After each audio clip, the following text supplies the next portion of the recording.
सद्गुरु की मौजूदगी में सत्संग का होता है। और सांसद का अर्थ है जो जानता है कला साथ होने की, संवाद की, मगर वह कहाँ संवाद।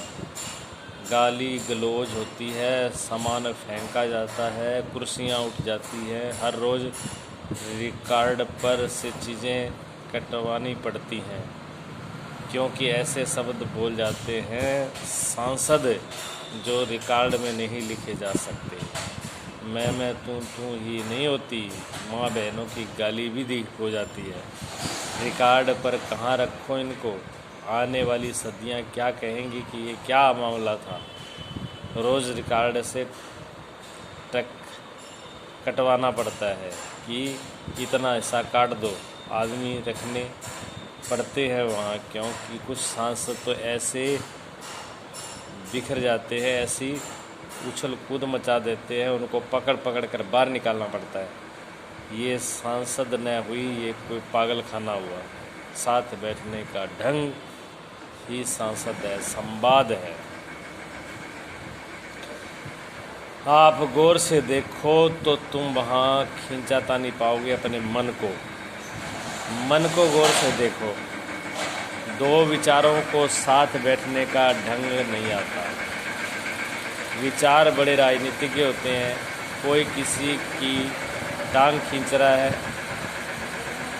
कोई किसी की पूंछ खींच रहा है, कोई किसी की शेरवानी में लगा है। तुम अगर थोड़ी देर के लिए शांत बैठ कर अपने विचारों को देखो तो तुम्हें समझ में आ जाएगा कि इन विचारों के कारण ही बाहर के जगत में उपद्रव है। बाहर जो भी कुछ दिखता है, पीड़ा हो, परेशानी हो, दुख हो, कलह हो, उसका कारण हमारा मन होता है। मन में होता है तभी बाहर होता है, अगर मन में नहीं है तो बाहर कुछ नहीं है। सारी झंझटों का कारण मन है। अगर किसी तुम्हारी खोपड़ी की में खिड़कियां बनाई जा सके और उन खिड़कियों में झांका जाए, जो दर्शन होगा, जो दिखाई पड़ेगा, जो देख लेगा वही चौंकेगा। अभी तो कोई नहीं देख सकता, यही भला है। लेकिन तुम तो देख ही सकते हो, मगर तुम भी कभी शांत बैठकर देखते नहीं कि क्या तुम्हारे भीतर चल रहा है। शायद इसी डर से नहीं देखते कि कौन देखकर झंझट मोल ले और चिंता बढ़ाए। कभी बैठकर 10 मिनट एक कागज़ पर जो भी तुम्हारे मन में चलता हो उसको लिख लेना, फिर पीछे चाहे उसको जला देना, किसी को दिखाने की भी ज़रूरत नहीं है।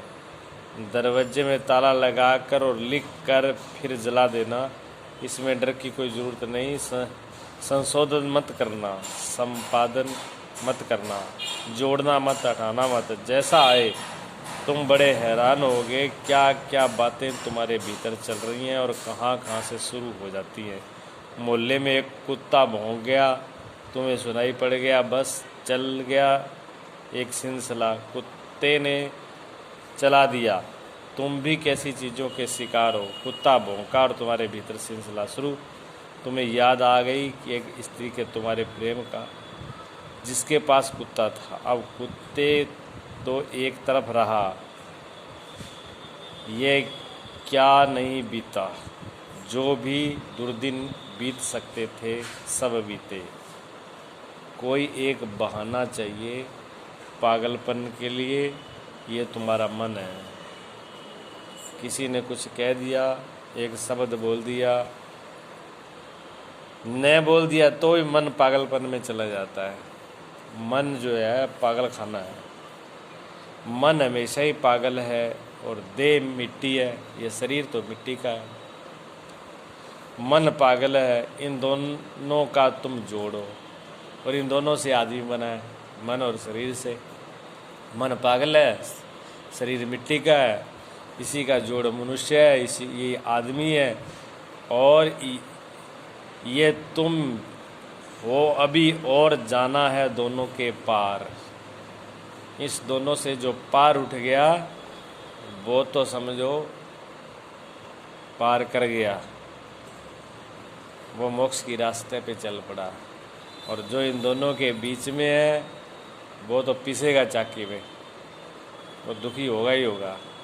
कभी तो मन से दुखी होगा, कभी शरीर से दुखी होगा, दोनों से दुखी होगा। इसलिए शरीर को भी छोड़ना पड़ेगा, मन को भी छोड़ना पड़ेगा।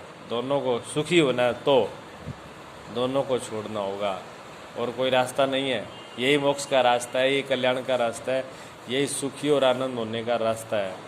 कबीर साहब कहते, इब न रहूं माटी के घर में, इब मैं जाई रहूं मिल हरी में।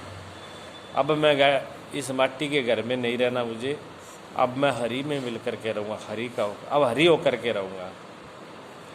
दोनों बातें कह रहे हैं कबीर कि अब मुझे आदमी भी नहीं होना और अब मुझे मनुष्य भी नहीं होना रहना, अब तो मुझे हरि हो जाना है। देखो सदगुरु यही कहते हैं, सदगुरु कहते हैं तुम परमात्मा हो भाव। सदगुरु तो सीधा भगवान बनाते हैं, और हम लोग क्या करते हैं? हम लोग माटी के पुतले हैं, कभी नाम से बनते हैं, कभी जाति से बनते हैं, कभी किसी से बनते हैं, अलग अलग हैं। हाँ, उसको छोड़ते नहीं हैं। अब